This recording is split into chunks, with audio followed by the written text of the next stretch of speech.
How do I connect with a wider audience as an artist and creativity guide who wants to help women unleash their inner wild woman through art and story rituals? I'm struggling to fill my programs. Okay. Yeah. So you're in a crowded market. That's the first thing. The women who want to unleash their inner wild woman, there's a lot of those these days. So the very first thing I would recommend is to take some time to really think about what is it that's missing out there in the marketplace. There's a lot out there. This is where it's worth doing the market research, hitting Amazon, hitting some Google, and just imagine you're one of these women and you're Googling and you're like, I want to unleash my inner wild woman. I don't know if that's how they say it, but like what would they be looking for? And just to start to see what there is, what's missing. Because sometimes what's missing is there's nothing quite for the kind of person I am in terms of my demographic or psychographic. And sometimes it's a tone thing. Like, oh, I really want to do this, but God, there's a lot of the people out there have a certain tone, a certain energy that I don't like. Like there was a woman in Calgary who did financial work. She'd worked in banks and the financial industry and saw how corrupt it all was. And she just never stopped being angry about it. And so she'd teach workshops on it. She was so mad all the time. She would swear a lot. And her people loved it.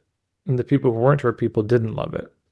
So, she had this very aggressive energy. I know there's a friend of mine, Gord, who does massage. It's a shiatsu, but it's just so slow. It's incredibly slow and gentle. So slow that I was bored. I was like, I can't do, but for other people, that would be exactly right. So that's one thing you might consider. Like, is there something about the tone or the way that I bring this that is going to be different, that's going to, resonate with these women? Then also, you might consider, okay, so they want to unleash their inner wild woman. There's probably a lot of things that could stop a woman from doing that. There's a big list of reasons why they aren't. And you might want to pick one of those reasons. Specific, like, are you struggling to unleash your inner wild woman because of blank? My general sort of way in is, the people pleasing and perfectionism, because that's what I've worked on myself over my whole life, and it's only through my art and story work related to the wild woman archetype that has enabled me to scrape away all that social conditioning to get to the place where I'm creating art from a place of authentic expression, and I'm doing the things that I want to do, making the impossible possible. That's really where I've been sort of marketing. Yeah. That's the homework. I mean, it's probably a bigger conversation, but it really does come down to this question of niche, of who you're trying to reach within that. Okay. Here's a question that can be helpful. So everyone imagine this. I say, hey, look, I really enjoyed talking with you. I love your work. I'm doing an event at a stadium and we want to fly you in, and there's 60,000 people there. And we don't have a lot of time, but what I'd like to do is invite you in, and you're going to be the wrap up. It's already going to be done.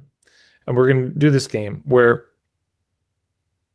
you get asked 5 questions of the audience to kind of filter. And if they say yes to the question, or no, if they say no to the question, they're going to stand up and leave the stadium. And then everybody who's remaining is going to fill in the seats. Then you get asked question number 2. Anyone who says no to this question will leave the stadium. They're not your people. Everyone else will. And then at the end of it, whoever you have left, those are your people, right? But then here's the stakes of it. We'll do a follow-up in a year, and if the people who you worked with from that group aren't thrilled, they don't give you an 8 out of 10 or above, then we're going to ask for all the money back. So then it's like, okay, I've got to really filter. These have to be people who would light me up, but also who would be likely to make progress. And so that can be worth sitting with just for everyone. It's like, if I could only ask 5 questions, it would be the biggest filters to see what would those questions be that would absolutely tell me if this is going to be a fit or not. Because I just find myself, it's like, okay, I know there's a lot out there. So then what's missing? Another video you might want to check out, Sarah, is if you search Tad Hargrave Positioning Matrix, there's a conversation I had with Danny Inney, and that may be worth going through and doing the exercise where it's kind of looking at where do you fit in the overall marketplace of all this stuff. Something else is, because there's so much out there, the benefit of that is you could say, if you're into the work of this and this author, this and this teacher, we're probably a fit. If you're into the work of these teachers, we may not be. So I might think about that as a way of filtering. Like, what kinds of things would your ideal clients already be into? It's one of my favorite filtering questions, or sort of niching questions, is, okay, somebody who would be into my work would also be into what? Probably.